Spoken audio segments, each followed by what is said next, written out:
Hello mga ka-trending, welcome back to ZK Trend.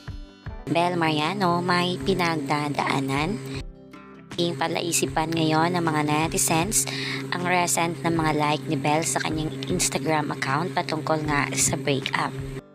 Maraming nagsasabi na hindi okay ngayon ang ating Bel. Makikita nga dito na marami-rami rin ang nilike ni Bel ng mga video post patungkol nga sa paghihiwalay. Kaya naman naging palaisipan nito ng ilang mga netizens kung ano nga ba ang nangyari kay Bel. Ngunit ang mga bablis ay hindi kumbinsido sa mga sabi-sabi na ito ng ilang mga netizens.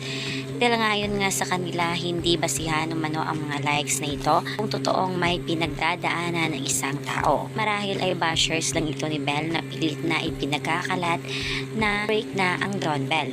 Kahit hindi naman umamin ang Don Bell sa tunay na estado ng kanilang relasyon. Ayon pa dito sa tila isa sa mga bashers ni Bel, Bel Mariano won't like this if hindi nakarelate. Kaya talaga malaki rin ang pinagbago ng samahan nila. Since ASG basketball that was last May, well hindi natin maikakaila. They must gotten to know more about each other tapos nagsawa, diba? At ayon naman dito kay Chel, isang tagahanga ng Don Bell, do not overthink and make unnecessary issues that you know nothing of. Makikitang nilike rin ni Bel ang isang reminder na ito.